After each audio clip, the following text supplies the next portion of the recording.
বিরতির পর উপনির্বাচনের রায় সকাল থেকে প্রতি মুহূর্তের আপডেট আপনাদের সামনে তুলে ধরছি এবং লোকসভা ভোটের ফলের নিরিখে বাগদা, রায়গঞ্জ, রানাঘাট দক্ষিণ আসনে তৃণমূল এগিয়ে এখন রয়েছে উপনির্বাচনে। তবে এই লোকসভাতে দেখা গিয়েছিল বিজেপি এগিয়েছিল, মানিকতলাতেও নিজেদের দখলে রাখতে চলেছে রাজ্যের শাসক দল। ২৬-এর ভোটের আগে মনোবল বাড়ল তৃণমূল শিবিরের। আমি এই বিষয়ে স্নেহার কাছে যাব।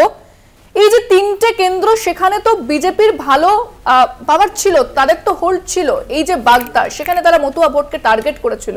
উপনির্বাচন আপনি বলছেন যে কোনো ফ্যাক্টর নয়, সেইটা শাসক দলের পক্ষে রায় যায়, কিন্তু কোথাও কি উপনির্বাচনে বিজেপি ব্যাকফুটে ছিল, সেই সিরিয়াসলি নেয়নি? কারণ লস মানে তো লস না। আমি দেখুন, আমি তো ফার্স্টেই বললাম যে আমরা আমাদের সর্বশক্তি দিয়ে লড়াই করেছি, কিন্তু কথা হচ্ছে যেখানে আরো 2 বছর তৃণমূলের সরকারটা থাকবে, মানুষ যদি তৃণমূলকে আজকে ভোট দেয়, মানুষের আগামী 2 বছর যে দুর্বিষহ অবস্থা ওই এলাকার মানুষকে সহ্য করতে হবে, সেটাও মানুষ মাথায় রেখেছে।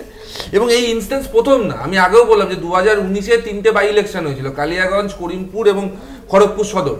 তার মধ্যে কালিয়াগঞ্জ এবং খড়গপুর সদরে ভারতীয় জনতা পার্টির লিড ছিল। কালিয়াগঞ্জের 64,000-এর মতো লিড ছিল, সেখান থেকে ভারতীয় জনতা পার্টি ওই 2019-এর বাই ইলেকশন। বাগদাতে কি হলো? না, আমি আপনাকে বলছি সেই একই তো সেম কেস, কিন্তু 2021-এর দেখুন কালিয়াগঞ্জ, খড়গপুর, কেন্দ্রীয় মন্ত্রী শান্তনু ঠাকুর যিনি এই নির্বাচনের দেখরেখ করছিলেন, সেখানে শুভেন্দু অধিকারীও তত্ত্বাবধান করেছেন লোকসভা নির্বাচন, উপনির্বাচন, তারপরেও এই ভরাডুবি। আমি আপনাকে একটা কথা বলছি, তৃণমূল তো একটা অটোটেরিয়ান দলের মতো। তো 2011-র পরে আজ অব্দি যতগুলো বাই ইলেকশন হয়েছে, তার মধ্যে মাত্র 2টো ইনস্টেন্স আছে যেখানে বিরোধীরা জিততে পেরেছে।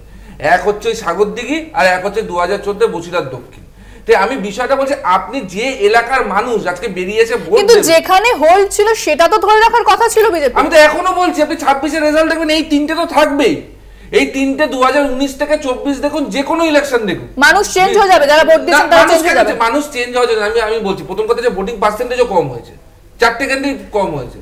বাই ইলেকশন এখন এমন, যারা আপনাদেরকে ভোট দেবে বলে ভেবেছিল তারা বেরিয়ে আসেনি দিতে।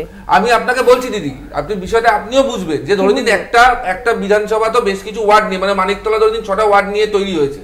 যে মানুষ যদি কোনো একটা ওয়ার্ডে, যেরকম ধরে দিন লোকসভা তো মানিকতলায় 2টো ওয়ার্ডে ভারতীয় জনতা পার্টির লিড ছিল, যেসব জায়গায় লিড ছিল সেসব জায়গায় কি ধরনের কাজ করা হয়েছে? বাড়ির সামনে ময়লা ফেলে রেখে দেওয়া হয়েছে। আরো বেশি করে মানুষের বেরিয়ে এসে ভোট দেবার কথা ছিল তো 26-এ এইবার দিল না কেন? বাই ইলেকশনে দেবে তো 2 বছর তো আবার তৃণমূলের আন্ডারে থাকতে হবে। কার ঘাড়ে কটা মাথা? এই যে 2 বছর ধরে পুলিশ প্রশাসন সব তৃণমূল কংগ্রেসের, যেসব জায়গায় তৃণমূল কংগ্রেস পেছাবে সেসব জায়গায়